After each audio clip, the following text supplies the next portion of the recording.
Hello, so I recorded Chopin's first ballade last week, and I thought it would be beneficial for me to kind of record a follow-up video that details my creative process, how I overcame technical challenges within the piece, certain musical ideas that I wanted to bring out, how I kind of put my own personality within the piece so it overcame kind of a generic and bland interpretation. So I hope that this video will be beneficial to anybody out there who's learning the piece, any other Chopin pieces that kind of use and utilise similar passages, particularly in the ballads of course, and for people who just like to watch other people talk about classical music, because it's always an enjoyable process to talk about this stuff. So I'm probably going to do this in 3 or 4 or 5 different video segments, because the first ballad obviously is such a long work, it's about 10 minutes long.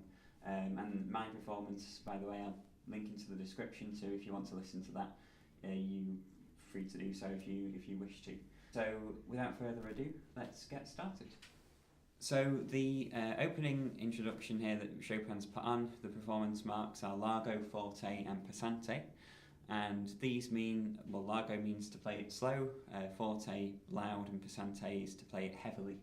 So he wants a particular kind of mood here, he wants it very heavy to create a kind of mystique, a mysterious kind of atmosphere surrounding it. One of the key things that I find when I hear other pianists play this, and I often sometimes succumb to this too, is a loss of the metric, the time. Instead of playing it metronomic, which obviously within romantic music you should try and avoid as much as possible, it becomes to an extent where it's kind of all rhythm is lost. There's no distinct pulse within the piece, which again is something we want to avoid. So we want to have kind of a happy medium where we can romanticize things without losing the pulse. And this takes me to a good quote by Vladimir Horowitz, who said during his 23rd piano concerto, or his recording of it, and when a journalist asked him a certain question, he said, we should always play Chopin like Mozart and Mozart like Chopin. And that's a quote that's always stuck with me, because yes, even though Chopin is a romantic composer, we should never try and kind of caricature his style, or any composer's style, because it can become a little bit too much.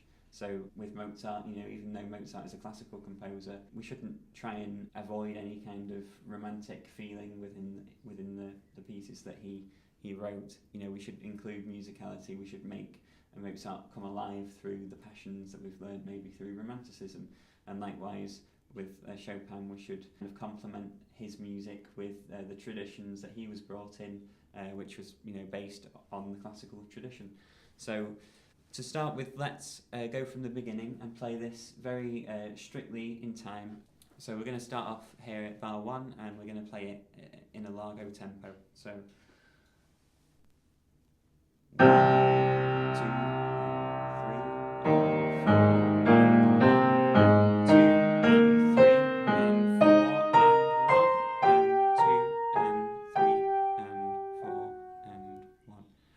3, Okay, so that was quite metronomic, but obviously it was devoid of any sense of musicality.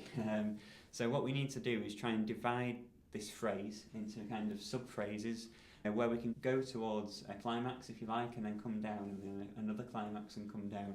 So within a phrase, you've got 3 sub-phrases within this, and that's from the C to the C, the octave above, and it comes down the quaver after that onto the A flat, and then goes up to the C again.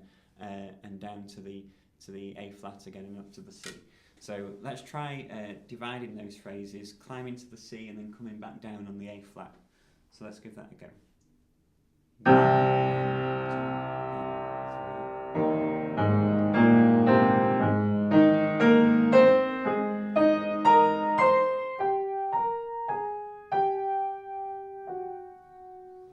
3. Okay, so now we've made it maybe more musical. Perhaps the phrasing is a little more appropriate. But now the dynamic is a little bit too much. It's too forte, if that makes sense. And this is something I learned off one of my tutors as well. We often think of dynamics as being one level on each of them. So we have like forte on one level, then MF, MP, P, and of course there's different ranges within that on the extremes. But what we should do is try to make each dynamic fluctuate and have a little bit of variation. So, for instance, within forte, we have this bend up here, this line. Now, it doesn't mean that every note has to be forte. You know, you have some fluctuation within forte, so you can lean up and you can lean down, but as long as you're on that forte line. So say this is like the band of forte, and you can fluctuate within it. And that's, you know, MF, MP, and you have all these gradients. So it's not just a static, this is loud, this is quiet. You know, you have gradients around it, kind of like, you know, sound waves, if you've ever seen like a sine wave. And, you know, you can fluctuate between the different dynamics. You know, there's no reason where you have to play everything loud, otherwise we become kind of terrace dynamics, which we find in like Baroque music. So let's try using the phrasing that we did, mould the dynamic towards the phrasing. So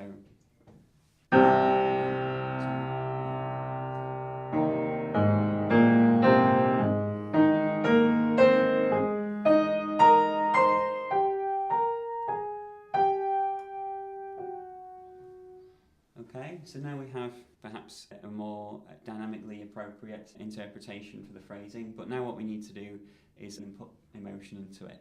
So maybe if we just take the tempo a little bit and try and make it more flowing, lyrical, if you can name it with those terms. So let's try it again.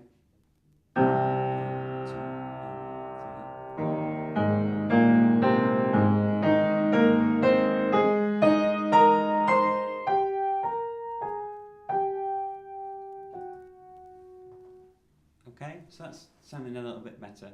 And when we start off with the octave C to begin with, we have to make sure that this isn't too loud, because otherwise we're not going to have anywhere to go towards the top C. You know, we're not going to have any growth. So even though it's marked forte, you know, maybe come down a little bit and then work your way up. You know, it's kind of like a cascade in reverse, if that makes sense. And then you've got your diminuendo on bar 3 towards the G, which falls down onto the F sharp with them both. Okay, so and another thing that another tutor told me is if the note value is more, so for instance a minim in relation to a crotchet or a crotchet in relation to a quaver, always put more dynamics on there. So, you know, make more emphasis on those notes. So for instance, more emphasis on the G crotchet in bar 3 going towards the F sharp quaver in bar 3 as well.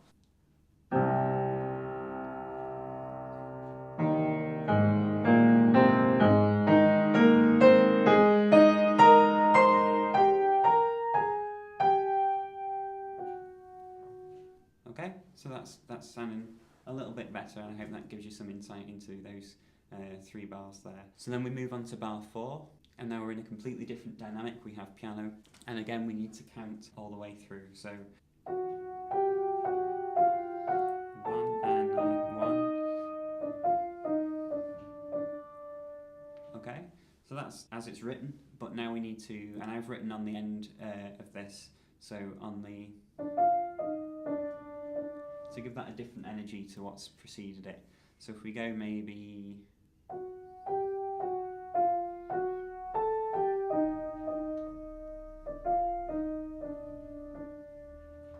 you know, and give it, maybe make it more softer, make it something more subtle, because that's kind of like a tag on the end of that phrase there.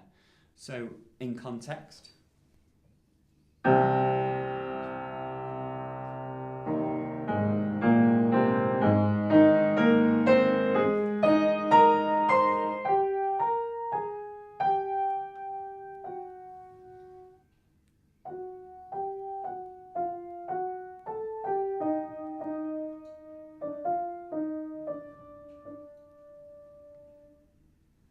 and then we come to this C minor chord, and really this top voice needs to sing out, so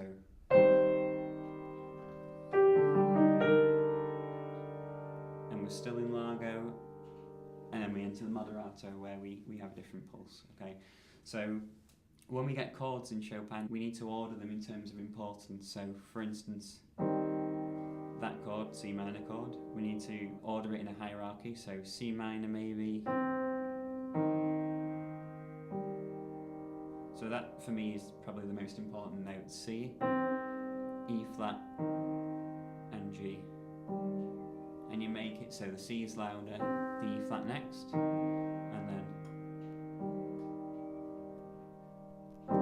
and you get a nice voicing of the chord. So that with ringing soprano.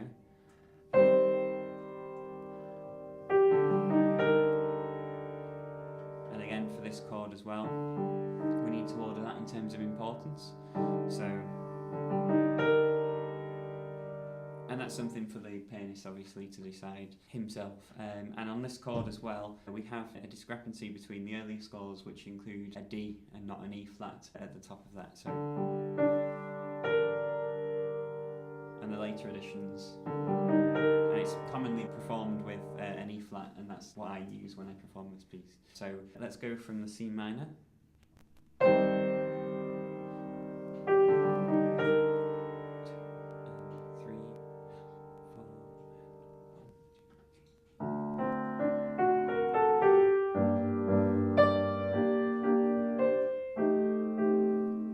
To the moderato. Okay, so we have a different kettle of fish here. So the obvious point of the moderato is to bring out this melody.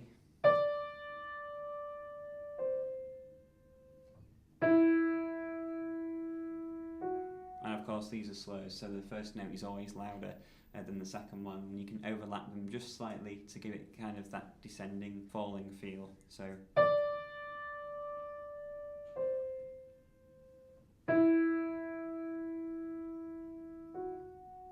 yeah, it just connects them better. It's called super legato for reasons that are obvious. So the next voice underneath are these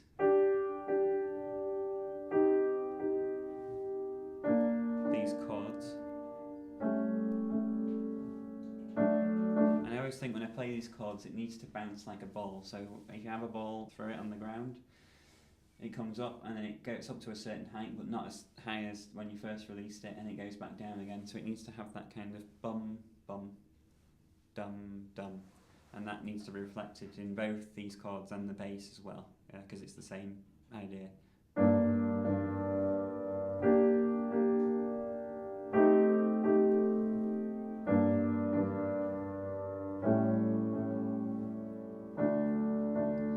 Again, we need to order these notes in terms of importance, so there is a hierarchy there too. Again, that's for the pianist to decide completely, and I just do whatever is appropriate for the top voice. So.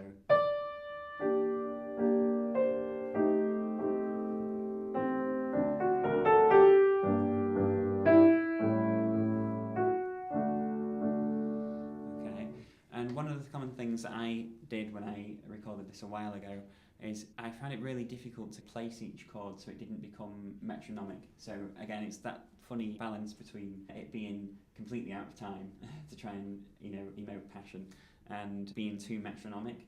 So if you can try and place the chords to a point where it becomes more appropriate rather than it just being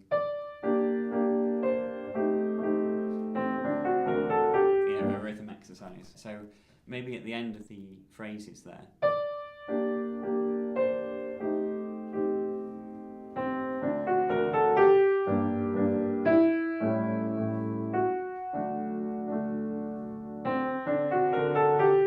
experiment with time and different things to make the phrases more poetic, if you like. So often within performances I've heard, especially in college, I've noticed that pianists tend to make things quite literal, and obviously these chords have staccato marks on them.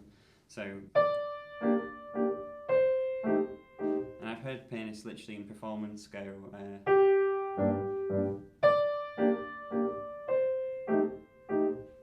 for me, it's just a bit too dry. So you need to have that pinging idea that Chopin wanted. And obviously there's no, at least in my edition, which is the text, there's no pedal underneath that. But I think obviously he wanted some kind of pedal to underpin the harmonic changes. And it's just a case of making the chords there be a bit punchier and pronounced through the pedal. So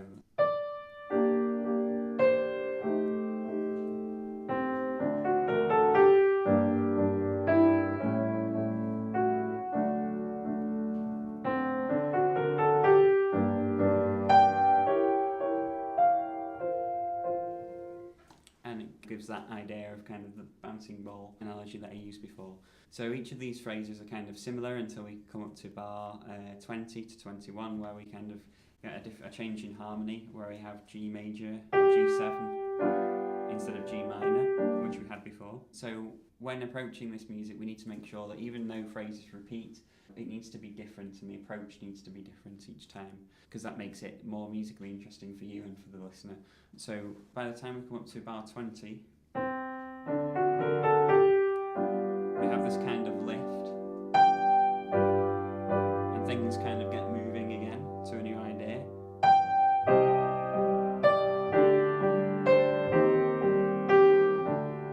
Okay, so on the top we have this melody, which is obviously in the forefront, so we need to make sure that this cascades.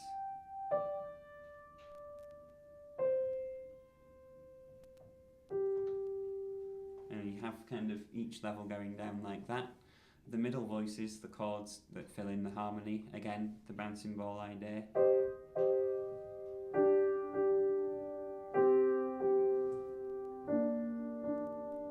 Yeah, so those offset each other.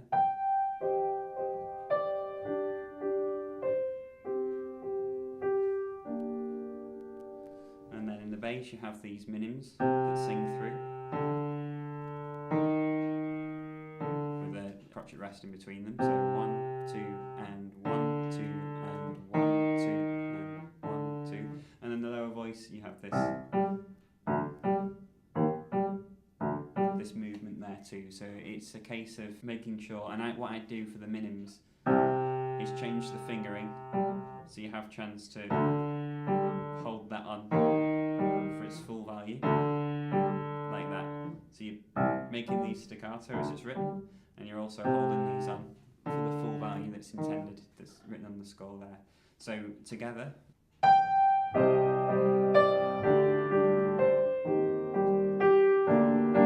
And then we're back in on the next page. So bar 24, and we have this new feature in the left hand.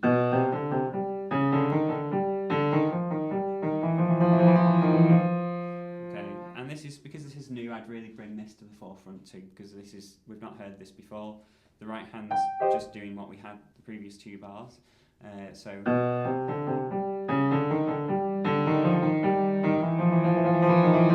really bring this out. And the bass is moving it on.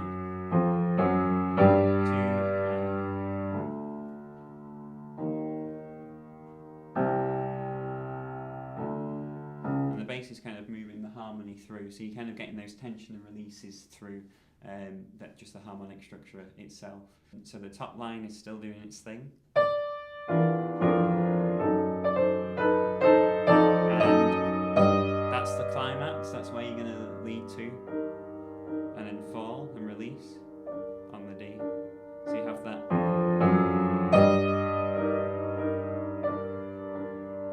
Tension and release, and always bring the top line out more than the rest of the voices. So, and then it's the sequence, it's just the same, just on a different chordal structure. So,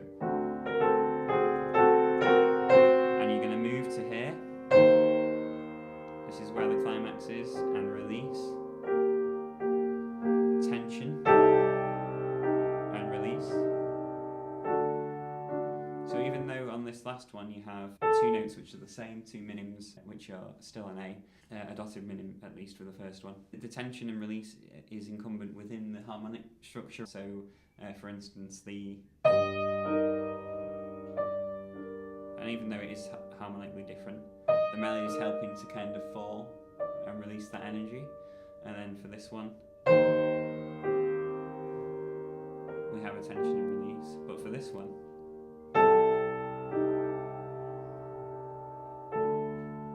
the note's the same but the harmony changes. And that's the beautiful thing about Chopin, is he can, create tension and release just within the harmonic structure. And then we have something new. And then we get onto this passage in bar 33, which is tricky to do, because even though, and in my playing when I listen back to what I did, even though you can get kind of things rhythmically consistent, if you just dynamically, if you have false accents, it kind of rocks the boat too much. If what should be a beautiful flourish and kind of just embellishes the melody going through this chord here, this F7 chord over a C bass, it can become uneven and kind of ugly. So when you practice this, accent on the A, because that's what's written, take it slow,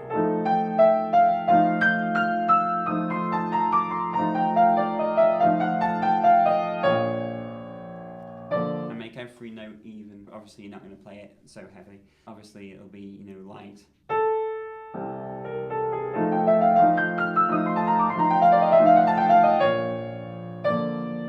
Okay, and when you get to the D, there's an accent on the D.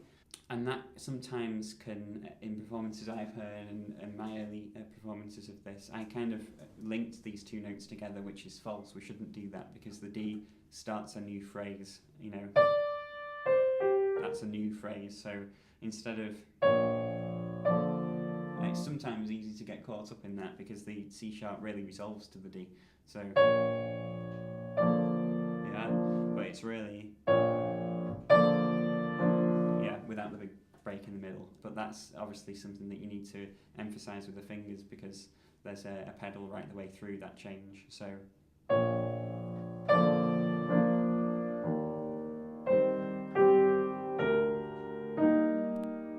and when we come up to this section here, what I quite like to do is make use of this chromaticism. So instead of just playing it with the left hand, which I mean you can bring it out with the left hand if your hand is disciplined enough to do it, but I mean your right hand's free. You can probably get more definition just sharing the voices over the right hand as well as the left hand. So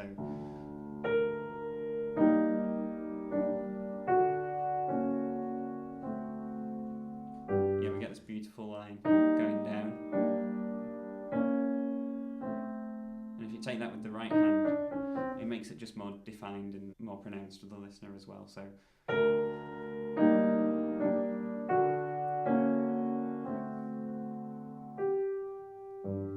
okay, and then we get to this section where we have this new rhythmic device in the left hand, and what I do to practice this is to ghost, what I call ghosting it. So you have this here with the minims being sustained on the bottom part of the left hand, and the top part of the right hand is playing these slurs.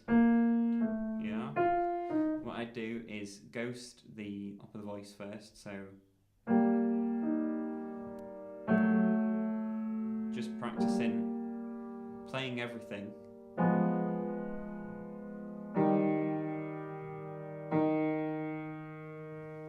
Playing everything but only sounding the bottom two voices, and then reverse it, so playing only the top voice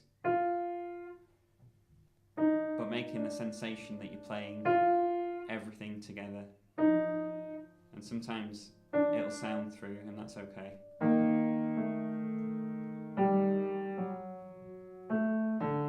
Okay, and then when you put it together it should make, after some practice, a better distinction between the two parts. So you have this minim section going underneath, which is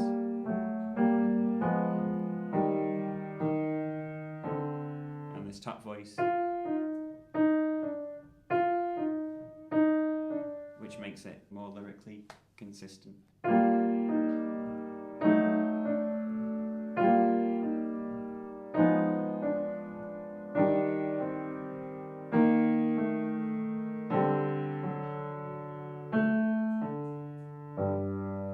Like that. So after that we have the top voice, which is obviously this.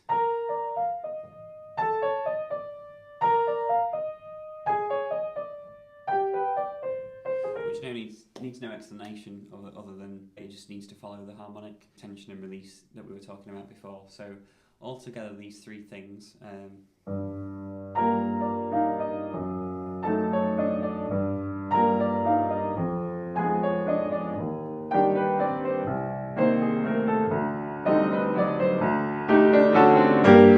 then we come into this agitato section. One of the things that often I hear within interpretations of this piece is that people tend to accelerando too soon, so it kind of destroys the character of what the agitato should be, because you can be agitated and not rush.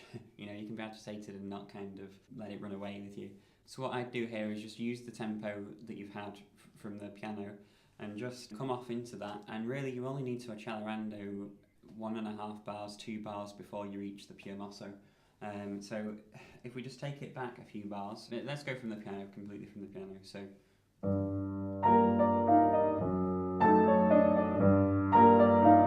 you have these voices coming through, climax, forte,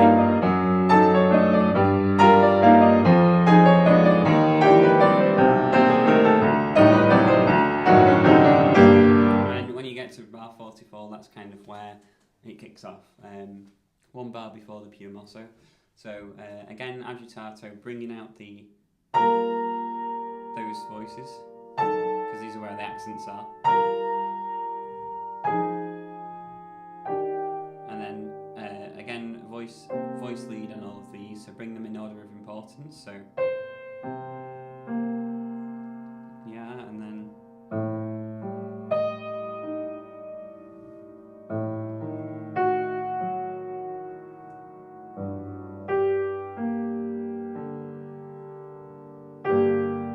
voice them, so it's kind of range, it's more round sounded. So crescendo off into the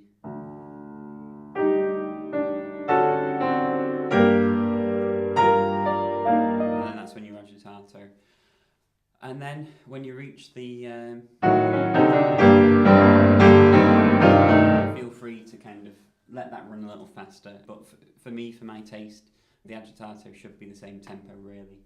I'm sure Chopin would have written, accelerando through that, and I'm sure there are instances in other pieces where agitato does need to have that kind of accompany it, but in this instance I don't think it's that necessary, and I think we should probably leave it there until the next time, because we've kind of covered a lot of ground already. So until next time.